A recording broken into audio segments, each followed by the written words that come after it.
This is where the rubber touches the tarmac. Why should we care? Is the thing that we need to take people. The science you presented in this room has to end up with all of us. You need to break it down so that it makes sense to us. So, colleagues, this is a joint presentation that I'm going to give with my colleague Christine. Christine is the coordinator for the Root to Food Initiative, which is a platform that is housed by the Heinrich Ball Foundation within the Agroecology and Food Rights Program. And we use this platform to advocate and also enhance capacity on the right to food. So we'll be taking you through the achievements, some of the lessons, and what is ahead of us when it comes to hazardous pesticides in Kenya. These analysis that we have done from the perspective of the Root to Food Initiative. And just to put situate the topic into context, is that we have up to now been able to understand that we are going through a serious and irreversible harm from the pesticides, which are hazardous, both for the people, ourselves, and the ecosystems. And mainly we depend as a country on chemicals that are imported. And out of this, we felt that through the Root to Food Initiative, we needed to face this challenge. And this was initiated through a petition, number 006 in our parliament, that's the National Assembly, which created a demand for the withdrawal of the highly hazardous pesticides. And very important is that it has been momentous through the effect of the campaigns that have been carried out countrywide through the different avenues, through the media, through social media, print media, and this has also been augmented by our research, and such effort has been able to yield some results.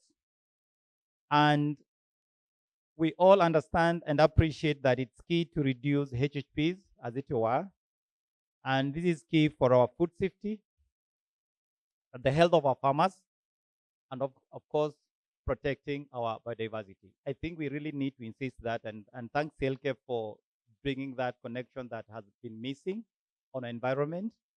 We have talked a lot on the aspects of health, but that link on the environment has been missing. And please let us appreciate that this forum has been able to look at both the regulatory aspects, we have featured those issues in terms of the policies that are key, and then now we have gotten the other divide that has not been addressed very well. And thanks so much for our colleagues from Kenya, Tanzania, Uganda for really pressing this in a manner that we have been able to appreciate that environment is key. That has been missing.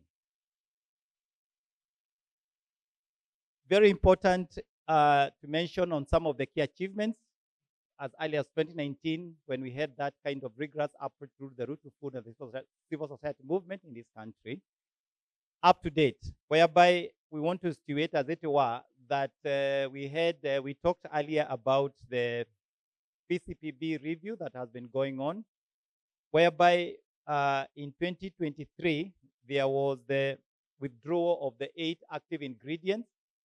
And this was augmented by the announcement by the Cabinet Secretary, whereby the 77 products were withdrawn with restriction of the 202 products.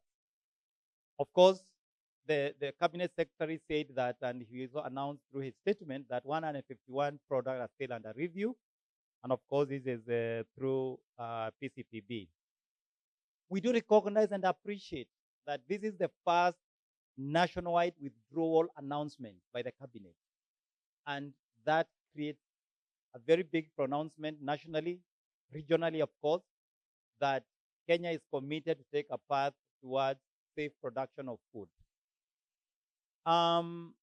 We also mentioned and observed earlier about the draft bill that has been approved by the Cabinet this year,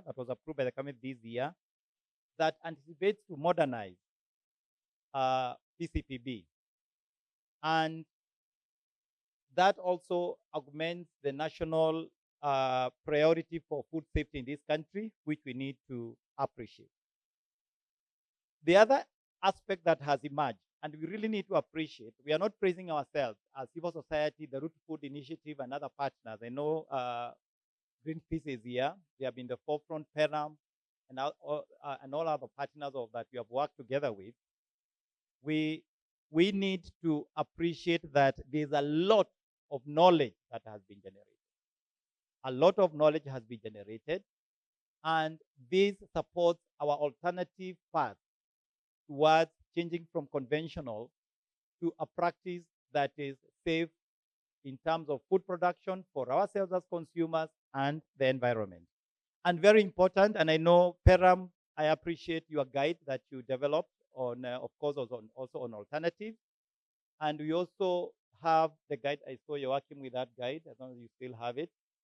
But we need to, what Joachim is holding, this is a guide that was developed through the Root to Food Initiative. We have copies behind there. And we have our two empowered team that developed that guide. We have Silke and we have Sylvia. Sylvia, please let people see you.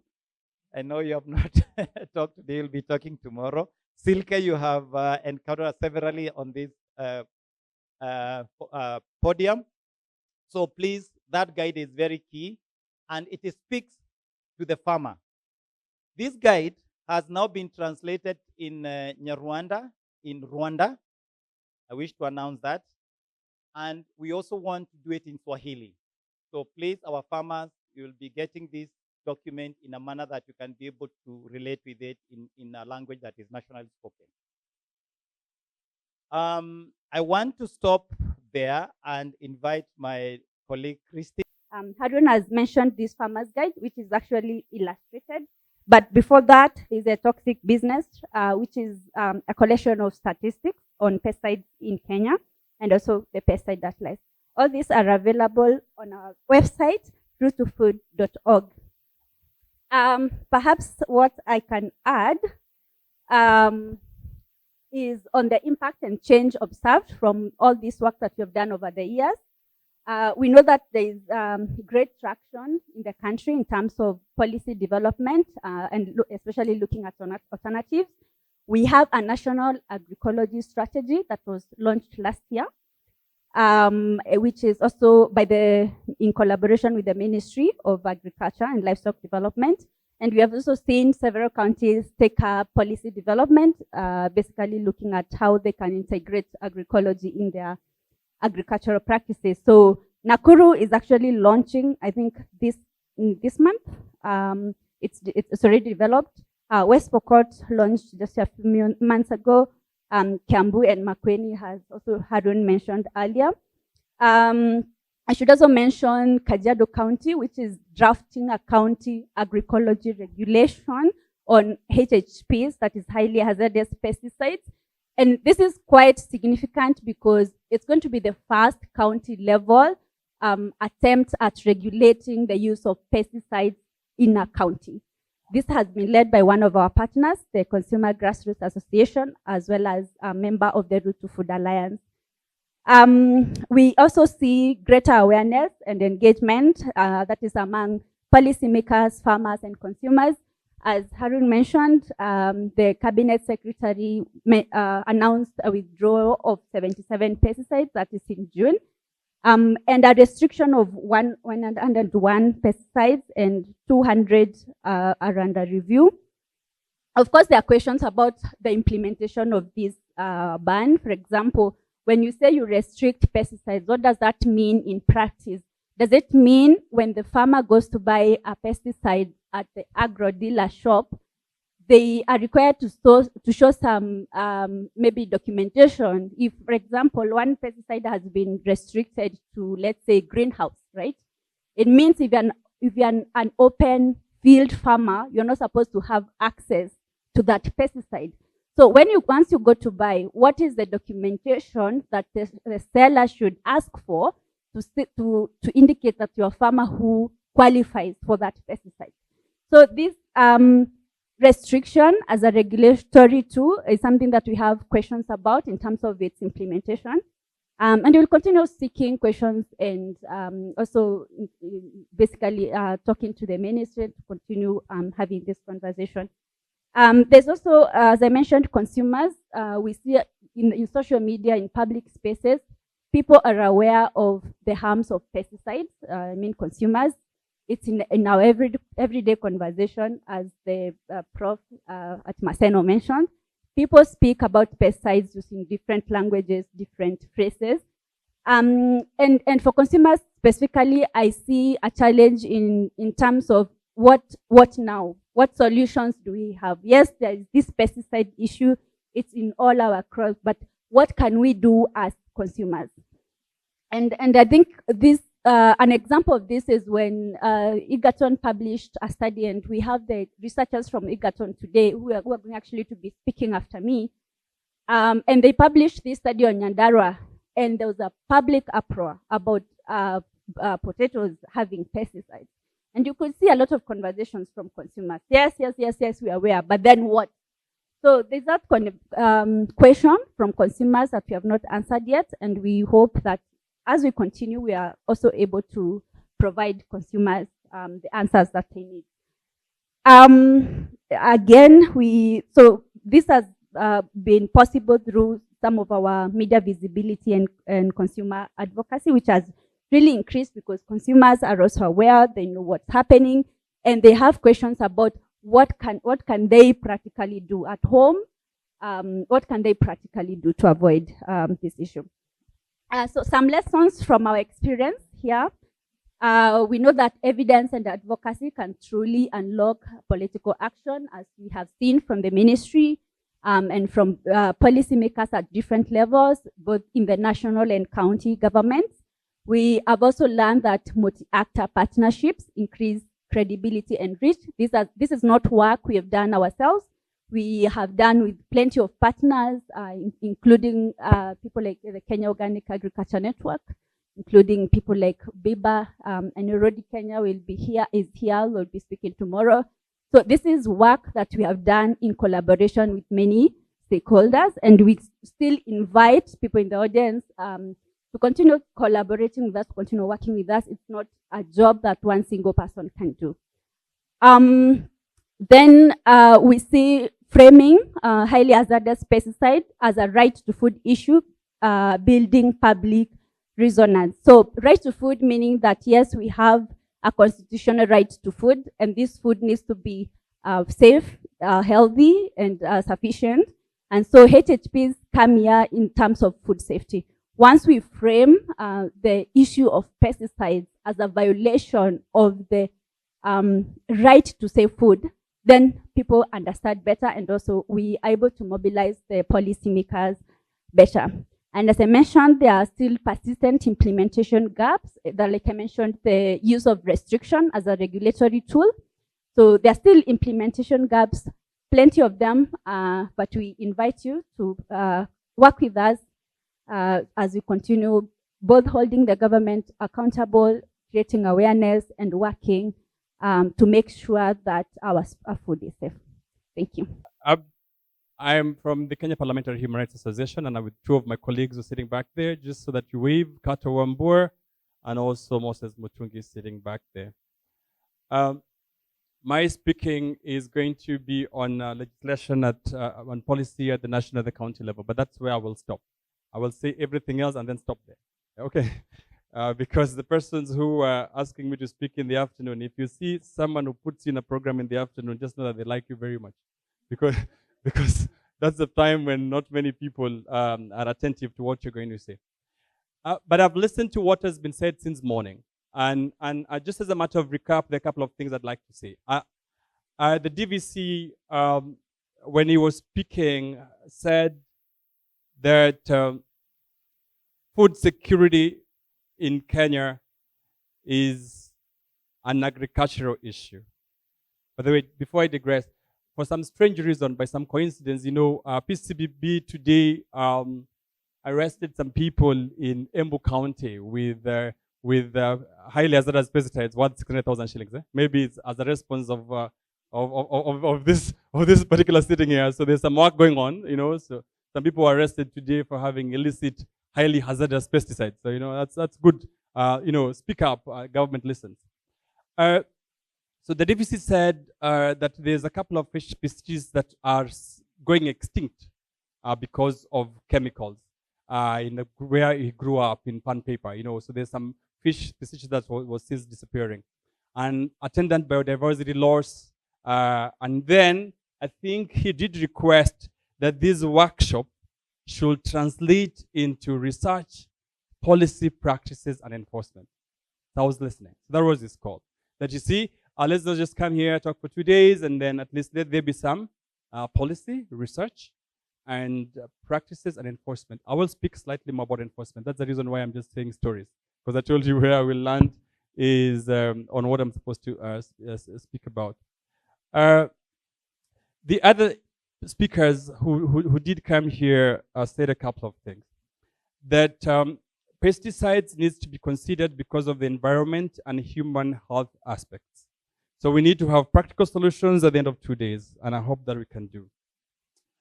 And regional politics with regard to pesticides and what we need to do. And because my speaking was supposed to be on national and county issues, but I've discovered the audience is, East African. So I really try to expand because, again, I appreciate law across Uganda, I appreciate law across Tanzania. So I do not want to bore you with Kenya, Homa Bay County issues or Kisumu County issues in terms of legislation. But the Route to Food initiative is a policy issue that affects food systems. And I think that's what Joachim did say. And I really want to start there in terms of my spread. So the Route to Food initiative, which actually Christina spoken to, which is how we became partners with the Heinrich Ball, is both a policy issue that affects food systems. But I want to digress and distinguish two things. Oftentimes when people speak, we speak about food security and right to food. Of course, the two are not the same. The two are distinct because that's why I want to land when I speak to the right to food. When you're speaking about food security, you're speaking about the conditions that make it possible to have food. Yeah? But when you're speaking about right to food, you're speaking about entitlement. Yeah? So our legislation that we're working on at the county level is with regard to entitlements, and I will speak to more what that means. So we're here to explore what can be done and what else is possible. I think that's the reason why we're here again. Someone said, transformation will not come by regulation alone. And I agree with them, whoever said that. Because you need political will, you need advocacy, you also need evidence that informs politics. And I will say, I'll try to knit those when I speak about the legislative framework.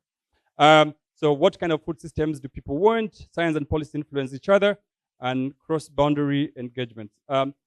So I think part of the reasons why this particular symposium, in my view, is important is because of the way we try to have science interfacing with real legal policy issues in a way that speaks to each other, but one that speaks to the conditions and entitlements.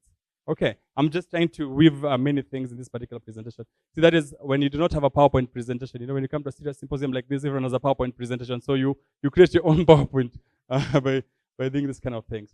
But I think someone also mentioned a very good thing, and I think it was Harun there. We spoke about ecosystems being threatened because of market failure. Yeah, that the various ecosystems then are threatened because of market failure. But then the right to food, which then is now currently most of it PCB has been regulated under the 1982 regulated framework and CAP 346. I'll speak slightly to that as well.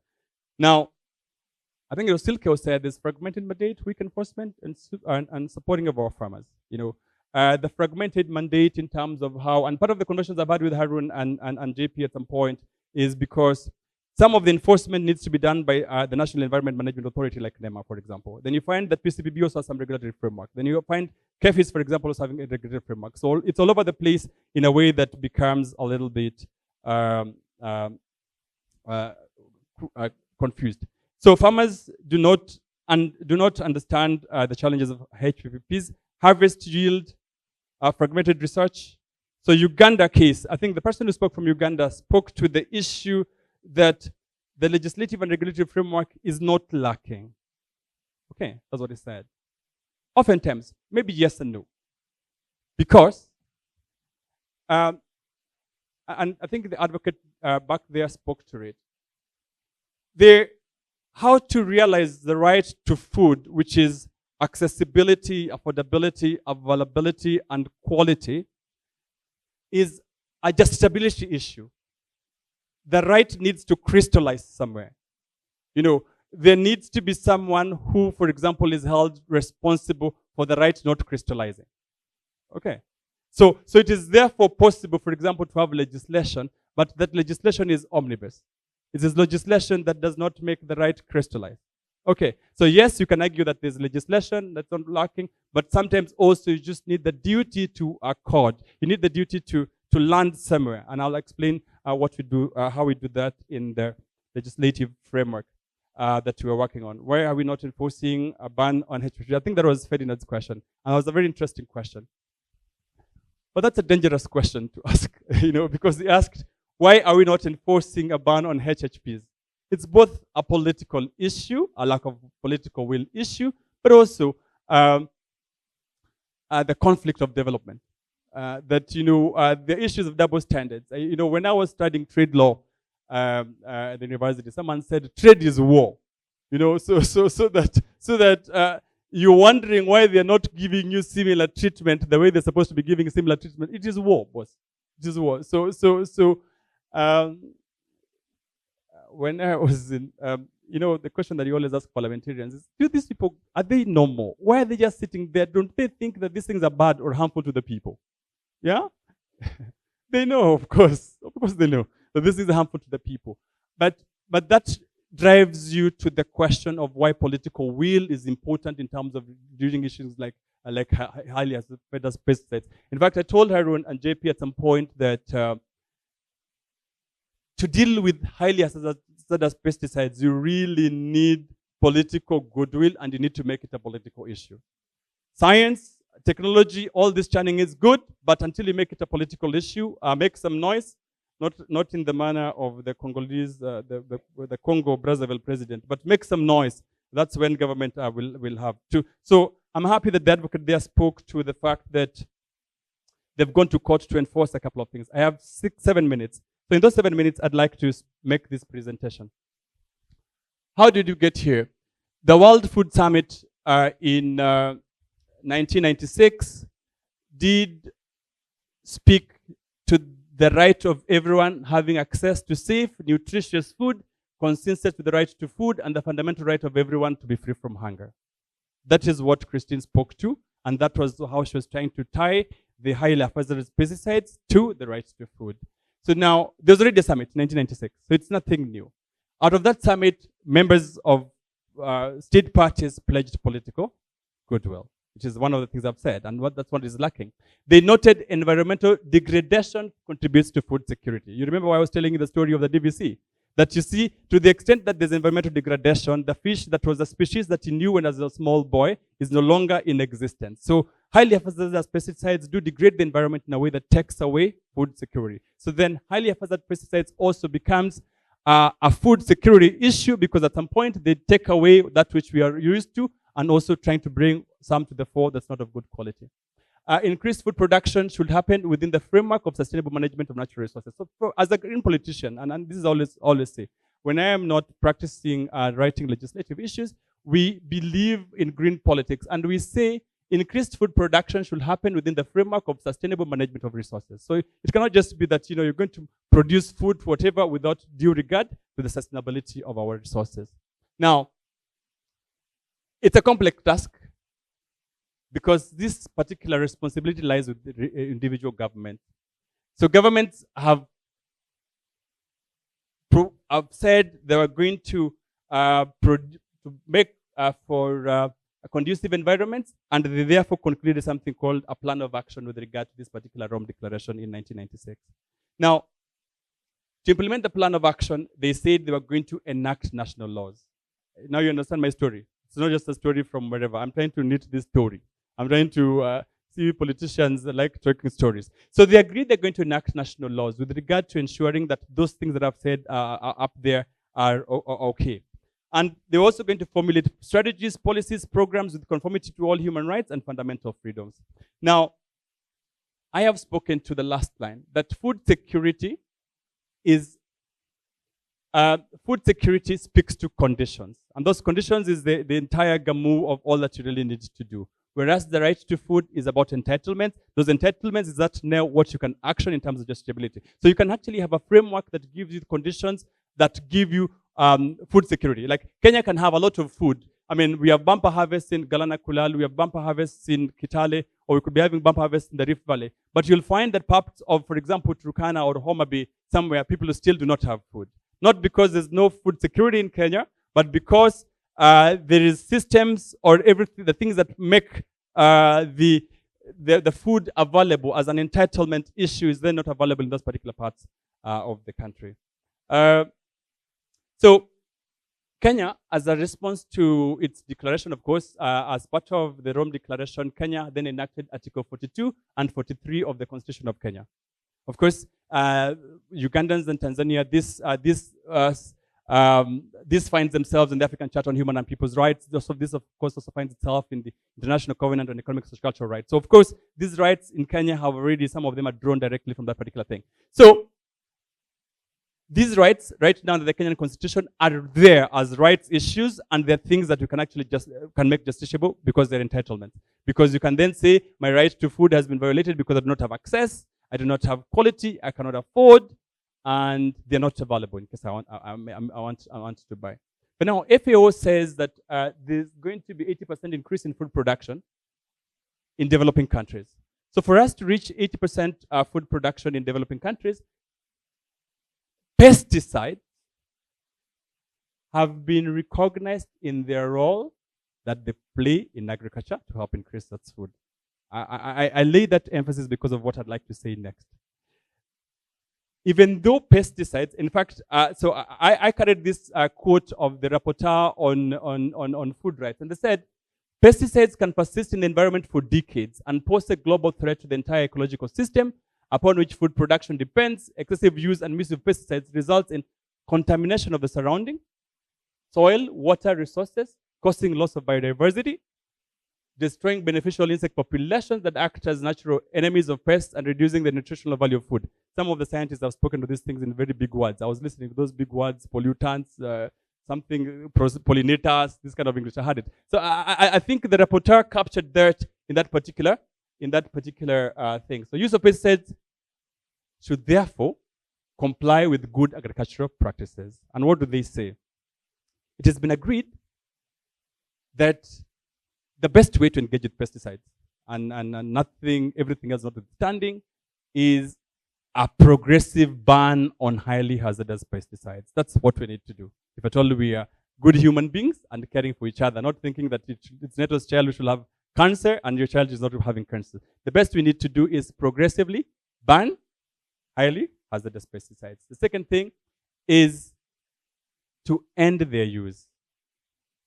Because I told you, as a green politician, I really think that we need to do production in a way that is sustainable. To select products with the lowest risk to human health and environment. So part of the engagement with pesticides is that we're supposed to look at the ones which have the lowest risk and environment. So the third mitigation measure, which is actually like low tire, is that ensure proper use, which is the hardest part of any pesticides thing. The person where I come from in the middle of Kaboch sells you pesticides, he does not even understand how that is done. They do not understand what it is. And then yet they give it to you. Sometimes, I was told they give you one that kills the weeds very quickly. Maybe it's for cows, I do not know. But you see, an argument that we've advanced elsewhere is that if pesticides is medicine, because that is what they are, it should not be left in the hands of people who do not understand or appreciate and can dispense it for purposes of use. So, the role of government is supposed to balance between judicious use whilst reducing health risk with the pesticide legislation. So you ban dangerous ones, consumer awareness, residues in pesticides, monitoring, and all that. That's what's supposed to be done by the role of government. I have exceeded my 2 minutes. But now I will land here. Because actually this is where I'm going to stop. And I've seen already 1 minute after. So we have engaged with the Heinrich Ball for the first 5-6 years. And what we've done is, first of all, we're working on an overarching national right to food policy issue. But also, we're also working on with a couple of counties to ensure that we have county specific policy issues. Why is that important? Under the Constitution of Kenya, Article 42 and Article 43, which have highlighted the right to protection of environment, the right to food, for example, are county functions. Their work that is given to the counties in Kenya. Kenya has 47 counties. So we have national government, but most of this work, in terms of making an entitlement to the right to food, I wish I had a chance to explain what this entitlement means. It simply means that, if at all I am, and that's why I was happy with the court case. Kenya is reached a level where we need to get to start going to court for purposes of ensuring that Article 43 and Article 42 of the Constitution of Kenya is action, that they've been given to life. And this has happened, for example, in the Owino Uhuru case, where there was lead seeping into the environment. Very good decisions came out of there. There's also, there's no reason why someone should be dying in Turkana or in Homa Bay or in Kwale because of hunger, where Article 43 exists in the Constitution of Kenya. What is our role and what is our space? I think number one is to make legislation both at the national level, at the county level, which will make the rights crystallize, where you can, because why am I saying rights crystallize? For you to realize economic and cultural rights, you need a right and a duty. You need a duty bearer. You need someone you can charge directly with this function that they did not do. So that is why the legislation then becomes important. And that's why in the Ugandan case, you need someone who you can say, Neto, you did not deliver on the right to food of these people because this is what the law that you have for Homa Bay County or for Kirinyaga County says. I don't know if that makes sense. That is the purpose and the place of legislation and policy. And we look forward to working with the Heinrich Ball and other partners to ensure that Kenyans can realize the Article 42 rights, which is the right to a clean and healthy environment, but also in realizing the right to quality and accessible food so that no Kenyan goes to hunger. I hope I have made sense of my 17 minutes. I thank you. Yeah, so I'll basically be talking about our study on the use and effects of pesticides in 3 regions, as I already mentioned. That's Kajiado, Kirinyaga, and Nakuru counties in Kenya. And I had this slide. So this is a photos that we took in the course of this study. And I don't want to speak much of this because I think we saw this already from the presentation from Uganda. But my intention with this slide really was to talk about the perceptions and the narratives around pesticide use and how people think about farmers and how farmers think about themselves. And of course, how regulators think about farmers and how industry think about farmers. And much of this has been said. I just want to speak to one thing in terms of most of the time, farmers are blamed for being poisoned. We've heard in the morning about levels of contamination in the soil, in the buyout and all that. When you speak to industry, for example, or some regulators, they will tell you that's happening because farmers did not use pesticides as intended. I believe most of you have heard of this. But the question is, looking at this picture, that person doing spraying, do you think he thinks about his health? That's the first thing you want to reflect on.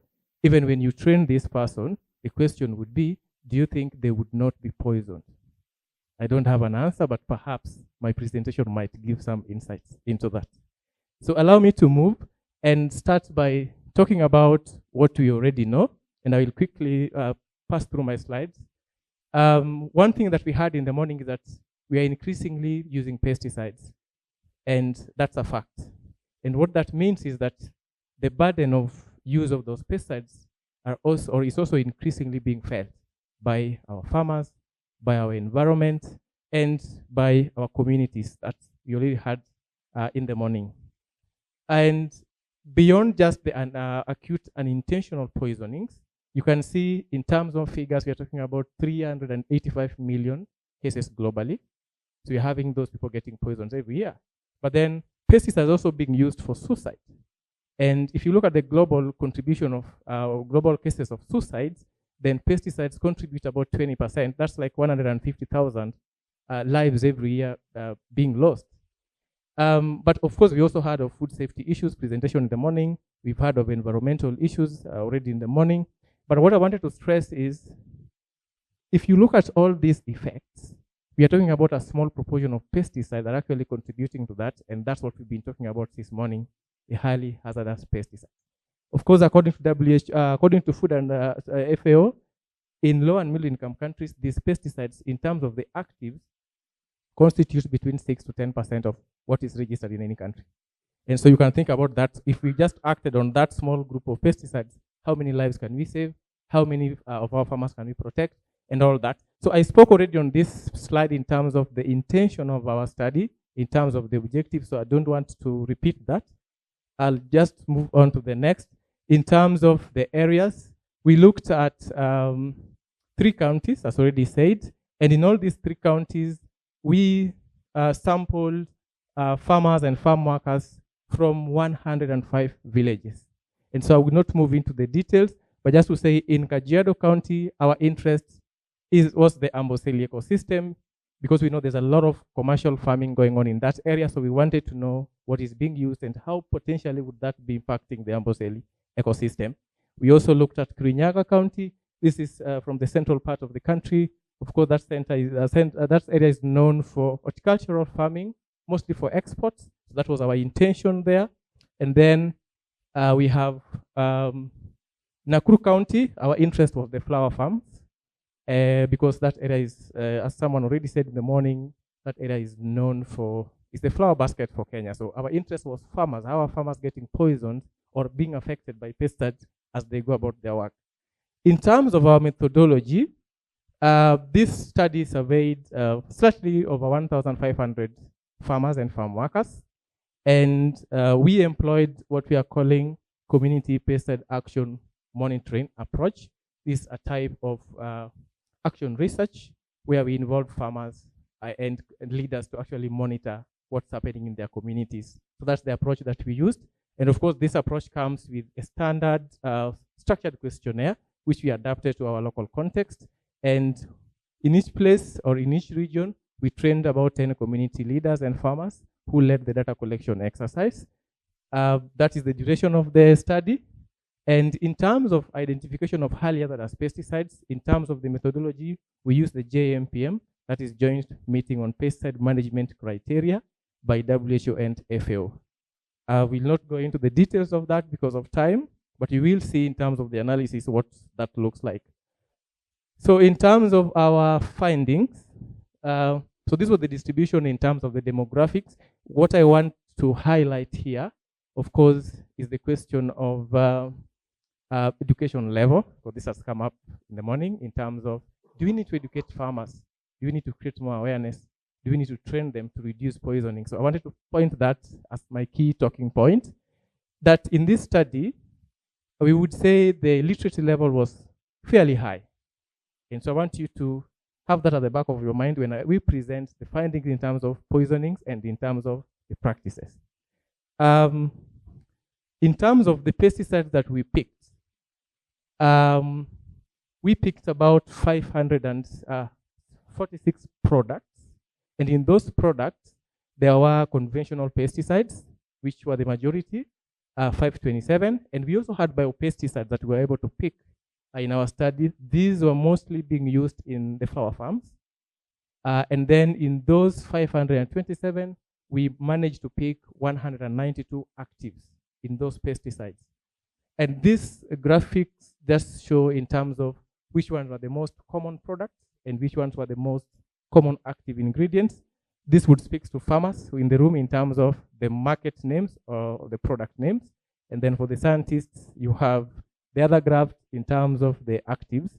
But just to highlight that if you look at the first 4, let me just talk about the first 3. Mancozeb was found in 41 different products. That's massive. You look at, this is abamectin, again, found in 37 different products. I personally do not believe that we should be allowing registration of pesticides with the same active ingredients, multiple registration. I believe it's increasing exposure to environment, it's increasing exposure to the population. So in terms of the pesticides, HHPs that we identified, I already mentioned that we use the JMPM criteria, which looks at 8 different issues. But just to say that, looking at the products that we found, our studies show 32% of those products would qualified as highly hazardous pesticides. And then in terms of the active ingredients, we picked 30 of them out of the 192. That constitutes about 16% in those three regions. Now, in terms of the various criteria that those specific products, or those specific active ingredients met, which is a graph to my right, to my left, this GHS carcinogen, 40% of those active ingredients, according to GHS, are carcinogens. And then 43%, those are reproductive toxicants. So you can relate this with what was presented in the morning from Uganda. And then in terms of the mutagens, 3%, not much of them. And then we had the criterion 8, which looks at the local evidence of the impacts or irreversible impact of pesticides. We are able to pick 14% of those met that criteria. Now, let me mention that this 14%, we excluded products that, in terms of their hazardous properties, they would show, or they are highly hazardous to bees and all that, in terms of their hazardous properties, because we didn't have local evidence. So those ones were excluded, and I will explain that in my next slide. And here they are. 43% of the active ingredients, of the product, and 15% of the active ingredients were highly toxic to bees or aquatic organisms, birds, or earthworms. So what does it mean? It means that in this research, we pointed the need to actually follow up this product to actually try and establish whether there is local evidence on impacts on bees, because that is what that criteria would be calling for. And then there also a discussion in the morning in terms of banned pesticides and also all the double standards generally. According to our research, again, 72 products, that is active ingredients, which constituted about 38%, were banned in other countries around the globe. And what is more interesting, that we did a further analysis of those pesticides, and 17 or 9% of all of them were banned in their country of origin. So it means if it's from Germany, it's coming to Kenya, but Germany has banned that particular pesticide. And the details of which pesticides, these ones you will get in our report once this is published. This data is still not published, so it's still not accessible. But we will publish this very soon, that we can even to see the HHPs, which specific actives, which specific products, and which criteria those products or actives met. And lastly, in terms of companies that were bringing these products to Kenya, we were able to pick 219 companies. Out of those companies, the top 3 manufacturers were Bayer, as usual, Syngenta, and BSF. So they were the dominant exporters to Kenya. In terms of where the countries of origin, 75% of those products were coming from China, India, and Germany. And that's what we are showing there. So it's showing something that there is kind of a shift in the global trade of pesticides from the north to the south. If you look at it, India, China are in the south. So it means perhaps there is a stricter regulation in the European and countries, and so companies are moving to China and other countries where the regulation is a bit not stringent. We also picked the issue of illegal transboundary trade of pesticides, and we were looking at where is the pesticide registers. I'm glad Tanzania is in the room and the regulator is in the room. So this would interest Mwezi. We realized that 5% of all the products were registered in Tanzania. Of course, that would explain because Kajiado was an interest area, and you know that region is bordering Tanzania. And that also spoke to, the porous borders that we have, and how then, what does it, do it mean, how do then we regulate those pesticides, two countries working together? But more importantly, we were not able to trace the origin or the registration of 22% of those products. So we didn't know whether they were coming from Tanzania, they were coming from Kenya. We couldn't trace where they were registered. So that can also speak to the question of, how do you call it? We have illegal and substandard products.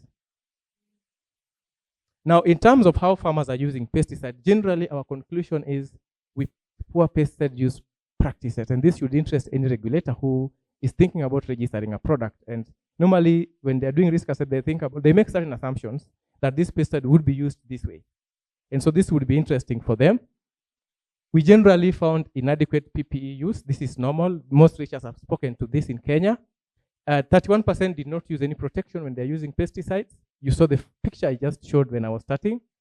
But we had 69% that said they used PPE. But then we asked them, what did you use? They would tell you gumboots only.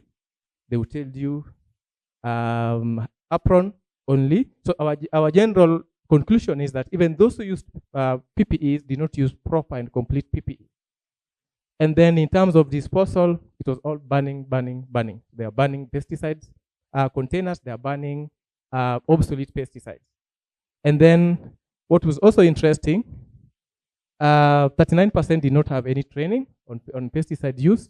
But then we also had a high proportion, slightly half of them who decanted pesticides, and another third of them reused pesticides. I think this we also saw from from Uganda. In terms of health and environmental effects, 36% reported that they had been poisoned in the first 1 year. These are people who are actively using pesticides. So that number is huge. But again, 17% told us that themselves or their family member were experiencing some chronic illnesses. And some of the things they told us were cancer, for example, diabetes, liver, learning difficulties, and all that. We are not saying that these were being caused by pesticides, but we are saying that there's need for a follow-up study, for example, to be able to see whether there's association. Also, if you tie it to our findings on 40% being carcinogens and 43% being reproductive toxicants and 3% being mutagens, then you can see there could be some association there, but there's need to follow up those. Again, we are also interested whether there are poisonings of wildlife, because Amboseli area is a critical area, ecosystem for Kenya. 6% of them, 8% reported that there were intentional cases of poisoning, where people use pesticides to poison wildlife. And then the 6% also reported that there were people who used pesticides for suicide. And so basically what we are saying that within that area, there's need to also do a follow-up study to understand how pesticides are actually impacting wildlife in that area, and also whether what is the extent of the problem of pesticide suicide. I will finish with my last slide. In terms of our conclusions, our study concludes that there is widespread use of highly hazardous pesticides and banned pesticides in those 3 regions. We also concluded that the conditions under which farmers are using pesticides actually increasing the risks of exposure to them, to the communities there, but also to environment. And so that's something that regulators would need to pay attention to. And we also report that, from our study, we can clearly say that there is a poisoning of farmers and farm workers is common. It's not something we can deny. And lastly, the question of how do we then control the transboundaries, because we see that as a problem. And I think Agostino alluded to that just when he said that PCB just arrested some guys in terms of illegal use.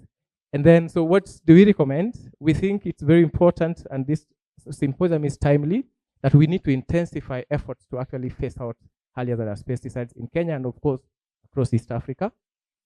And there is the aspect that people spoke about in the morning, that there's all this information that is being done by NGOs, is being done by scientists, but what's the government doing? So there's a gap there. So we are recommending that government should have a system that where they can routinely monitor and pick pesticide poisoning incidents, either to human health or environment, because then that can inform regulation, management and review of pesticides that are registered in the country. The question of collaboration has been spoken to in this since morning, and this is something that we also recommending in terms of how do you control illegal trade, but also in terms of how then do you deal with the double standards.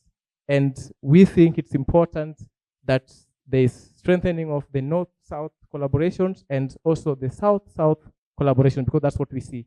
There are pesticides coming from China, India to East Africa, for example. Some of them are banned in China, but they're coming here. There are pesticides coming from Europe to the South. So both those are needed. And I think that's really the end of my presentation. Thank you so much. Just to also appreciate that this work was supported by Singrid Browsing Trust. So we just wanted to acknowledge their contribution, their support. Thank you. Frederick Otieno. On practices and processing methods on potato tubers. So I'll not say much about the background information because much about the use of pesticides has been spoken about by the previous speakers. But when this study came out, most of the people were asking, why Nyandarua County? Why not Nakuru, where Egerton University is? Why not Meru? Why not West Pokot? So Nyandarua is the leading potato producer county in Kenya, and it contributes to about 33% of the potatoes in Kenya. And how many of us eat potatoes as part of our lunch today? A number of us. So pesticide use in potato production is quite prevalent in Nyandarua County. And this is because of the pests and diseases that are there, especially the blight, the early and the late blight is quite prevalent in the area of Nyandarua County because of the weather conditions. And most of the farmers are now forced to use the synthetic pesticides so that they can be able to control these diseases and prevent crop losses. And these pesticides, as we've seen before, of course, they enter the food value chain, and the impact that they have on the environment and the human is quite hazardous. So this study, we collected samples, we did processing, and then we took them to the lab and analyzed for the pesticide residues. So our target pesticide residues were imidacloprid, phenyltrethione, chlorpyrifos, alpha-cypermethrin, lambda-cyhalothrin, 2,4-D, atrazine, metalocclor, glyphosate, azoxystrobin, mancozeb, and metalaxyl. And this was informed by survey that we carried out among 275 potato farmers in Nyandarua County. After carrying out a survey, we were asking them, which pesticides do you commonly use? We noted the brand names, and then we went and bought those brand names from the local agrovets. We looked at the key active ingredients, and the commonly used ones were these 13. And this is what we targeted in our analysis in the laboratory. So we used the Kucher's method in the extraction, and then we followed the AOC method 2007 for the rest of the process and the analysis using GCMS and LCMS-MS. So I just jumped into key findings because of time. And we realized that 98.8% of the farmers now in Nyandarua County, they use fungicides. 68.2% they use insecticides. 28.8% of the farmers that were interviewed use herbicides. And only 1.2% of the farmers that were interviewed respond that they don't use any pesticides in potato farming. And now categorizing the on-farm pesticide application practices that we saw from these farmers. We categorized them based on those that mix the pesticides. There are some who are mixing fertilizers and fungicides. Others were mixing fungicides and insecticides. There are some who didn't mix the pesticides during applications. So we categorized them. And this is the data that we got. And there are some who don't know exactly how to apply the pesticides. And the best thing that I can do is to either ask from the agrovets, others were asking from other farmers, how do I use this chemical? But there are some who are able to follow the manufacturer's instructions during the application. Concerning the frequency of application, there are some farmers who applied pesticides after every 7 days on their potato crops in the farms. Others after every 2 weeks. There are some who are applying 3 times a month. Others were applying these chemicals depending on when the crops are attacked by these diseases and pests. On the timing of application, some were applying before planting, others during the emergence of the crop, and others during tuber development. Concerning observing the pre-harvest intervals, some of the farmers were just observing 3 weeks after applying the pesticides and they rush and take their produce to the market. Others were waiting for 4 weeks, others 5 to 6 weeks. So let us look now at, after categorizing these practices, we now wanted to see, for the farmers who are following manufacturers' instructions especially when it comes to the application of pesticides. What are their produce like? Do they have any pesticide residues? And if they are present, do they exceed the MRLs? So for the farmers, for the herbicide residues, the levels that were detected were all below the maximum residue limits for all the active ingredients. But now, like for instance, if you look at the application rates, for the farmers who are asking for application advice from other farmers, we can see they end the highest levels of atrazine, that is 1.86 micrograms per kg of active ingredient. When you look at 2,4-D, for the farmers who didn't observe the pre-harvest interval, we end their potato tubers having the highest level of that active ingredient, although that was below the maximum residue limit. Looking at metolachlor, the farmers who are asking for the application rates advice from either the agrovets and the farmers and the highest level of that active ingredient, although that was also below the MRLs. For glyphosate, farmers who relied on agrovets advice on application rates and the highest levels of that active ingredient, still below the MRL. Looking at fungicide residue levels, all were also below the MRLs, with the farmers who are mixing fungicides and insecticides having the highest, potato tubers with the highest levels of metalaxyl, and farmers who were asking for application rate instructions from other farmers having the highest level of azoxystrobin. That name is quite hard, confusing my tongue. Concerning the frequency of application, farmers who applied their potato tubers with mancozeb, with any chemical containing mancozeb, active ingredient, and the highest levels of that chemical.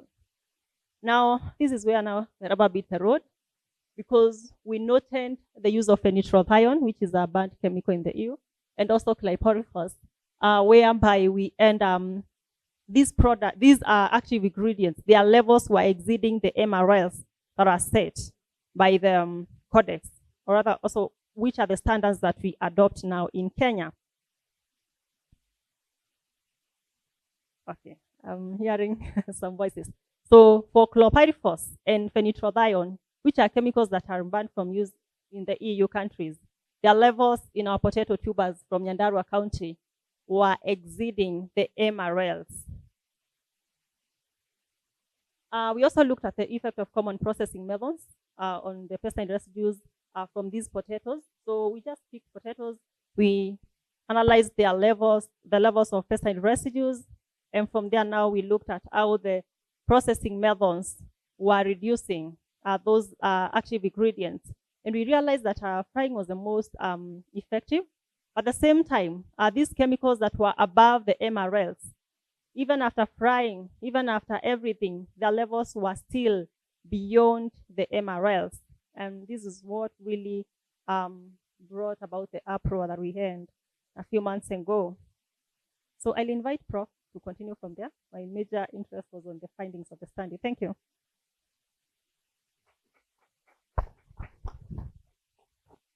I don't know what to add, but add here.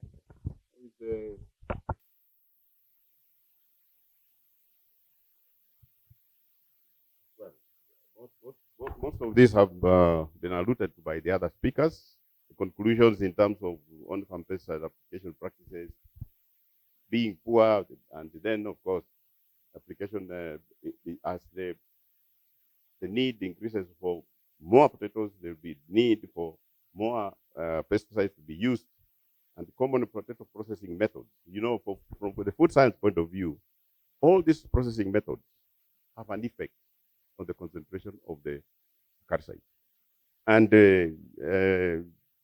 I think what she found out was, and what we found out was that when you boil, it reduces. When you fry, and when you roast, you know, the way the methods are actually being carried out there.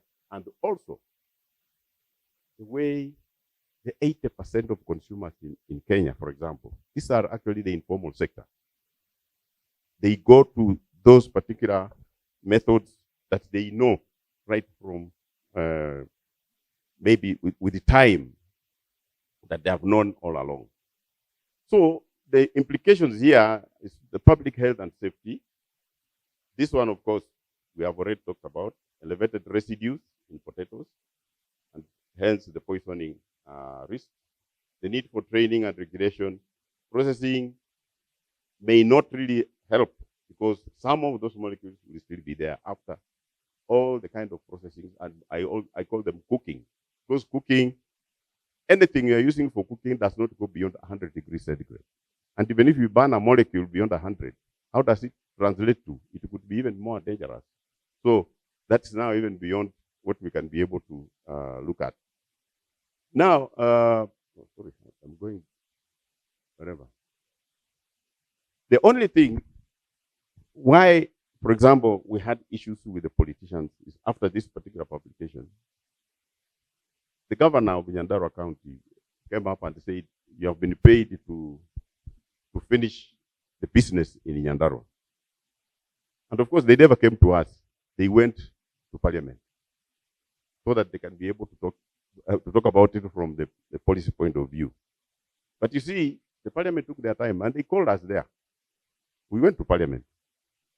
The Senate Committee on Agriculture, Livestock and Fisheries. And we went there. Actually, the whole thing was present what you did. Then I was asking, science and politics, where does it meet? Because now when I present this, what is your reaction? Because already the reaction we have noted from the political point of view. In Nyandarua even is like, if we are found there, it's like these people could even find us to harm us. That is the business people, the farmers, and of course the governance. But then, when we explained this to the Senate committee, they actually were in agreement. And that is when the Minister for Agriculture actually started now talking about the cartels who are importing these particular chemicals. And it's on record. We have groups of people who are actually business people importing these chemicals from these particular agents or manufacturers that we have just mentioned here. And they work together with the politicians or business people, and they influence even the Parliament to completely not be so restrictive about banning some of these chemicals. And I think even when you look at what has been banned and what has not been banned, I think it is in public knowledge. They are still being restricted to ban these particular chemicals. Where are they banning 70 and leaving 200? That has happened in Kenya, isn't it? Yes. Why are they leaving the others? Because there is the group that is fighting from the other side to make sure that they remain relevant in business. And that's where the problem is. And it's not only just pesticides. In the other food systems, we are talking about antimicrobial resistances in terms of antibiotics. And then, of course, the mycotoxins. So all these three areas is where the problem is. So with these pesticides, to me, we can only address those cross-cutting issues that I mentioned this morning. That means, even if policies are there, until you have political goodwill, then proper communication pathways. What pathways are we using to communicate even what we have found out? To reach the target group, the consumer, for example. How do we communicate? Citizen, I know you always hear these kind of things. How many people are listening to it? Don't we have effective ways of risk communication? What is it? That is our research area again. And of course, which technologies? Even if I approach it along the value chain, what are the issues in terms of how do I address each node of that value chain? Because every actor needs to know, to be aware of the importance of the food safety issues. I think that is what I wanted to say. Thank you. What a privilege it is to be here in Kisumu. I grew up here from the age of 3 to 6. So I always feel at home when I come back. This is where I learned how to speak English. So let me do the county justice. My name is Marie Wayenya, and I am a proud farmer. This is a new career for me, but one that I feel right at home in. I don't know how many of you have planted anything recently. Have you planted anything recently? You need to. It is the thrill you didn't know you needed to have. You put the seed into the ground, and then you have to anticipate to see if it will germinate. And then it germinates, and then will it flower? And then it flowers, and I need pollinators. Where are they? And finally, I harvest, and then I eat it. And it tastes good. As you can tell, I love food. This is how I got into farming. But you know what fills me with pride is knowing that nothing was harmed in the way I farmed. Not the soil, not the ladybugs, which I've come to love, not the bees that I needed, the birds as well, and not you and I who need this food to heal our bodies. So I am so proud to be a farmer because I'm proud to be using food to heal you. That's what it was supposed to do. Now that's my son there in the onions, and I can tell you a bit about why we planted those onions. Actually, did you know that if you have a cold, all you need is to cut a slice of this green onion and put it on your chest, and you're gonna feel better. Take it from me. Now let me tell you about how I became a farmer. We were seated in Nairobi, my husband and I, trying to find organic food. Couldn't find organic food. The personalities that we are, we convinced ourselves that if we read enough books, we could do it. And this is how we came to Nanyuki. When we got to Nanyuki, we took my mom, who I think is listening online. Hi, mom. And she said, "Are you sure anything can grow here? This land looks like a desert." And I think at that point is when it hit us. Oh my goodness, you're right. It's compacted. Literally, look at it. It was lifeless. I couldn't see a bird. It dawned on me at that point, there were hardly any trees. I think my husband and I had seen the view of the mountain and had gotten sold to the fact that it could be done. But anyway, it was too late. We were going to do this. And by the time we were coming to the farm, we had already decided the only way to farm was agroecologically. And so we began. And guess what? This is the good news, Solomon. The land changed. We began to put compost. We used biofertilizers. We planted cover crops. We began to see birds. And in fact, my kids challenged me. I don't know. I'm the Kenyan who calls birds birds. But my daughter would say, "No, what's the name of the blue one? And what's the name of this one eating the worm? And what's the name?" And so I was hoping the person from the museum would present before me because I had to take my kids to the museum and do a study on birds. This is life returning. The land began to change. And we challenged ourselves to produce food, and food we have produced. I am proud to say we have fed the Europeans, but even prouder to say that we have fed the Kenyans. Solomon, if you go to the market, sometimes that's my food because we are in every local market. We're not trying to produce niche food. We're trying to tell people this is the way to produce food. It can be done. What are some of the principles that have guided us? And maybe this is what we need to tell the farmers.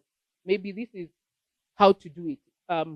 Quickly, and these are shots of my farm. Those are snow peas, and that's maize, taller than my 6-foot husband. We farm the soil, not the crop. We celebrate biodiversity, as you've heard being said here over and over. We try to waste nothing, because so we are sustainable. We care for the people in the community, and we keep learning and sharing, which is why I can never say no to a symposium like this. What do I mean when I say we farm the soil? We look at the soil as our 24-hour employee. For us, and today at lunch, somebody mentioned Ingram. I also subscribe to her. She's a famous soil scientist. We look at the soil as everything. If you have good soil, you have good crops. How did we do this? Of course, the land was compacted. I showed you earlier.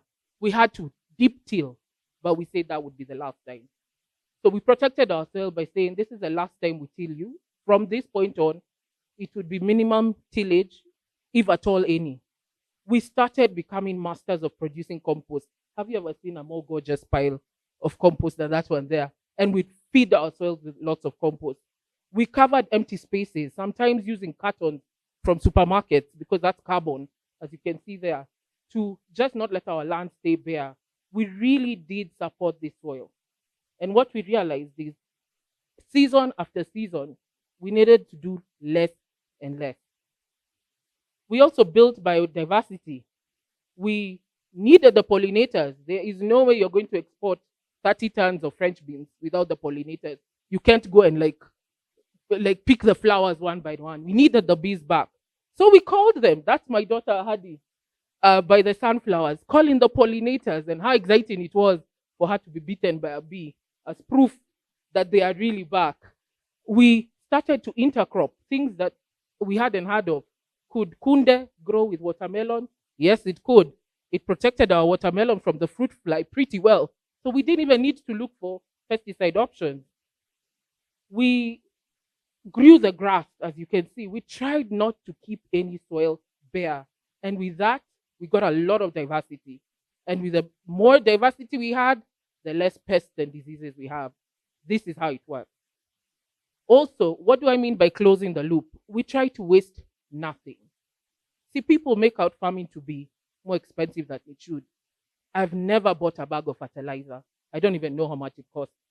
I have come to know pesticides through symposiums like this. I just didn't think that was necessary. Garlic and chili do the job just as well. So we don't waste anything. I would feed our neighbor's cow with our residue, and in turn they would give me manure, and I'd compost the manure. I don't remove the roots from the soil. I let them feed the microbial systems underground. We waste nothing. In fact, we've never needed a garbage truck or even to burn because everything is used at our farm. Fourthly, we really did care about the people. We came to learn that if I fed the people a healthy, nutritious meal, then they would work better. So my own workers, if you met them, will tell you how tasty organic food is because they've eaten it at our farm.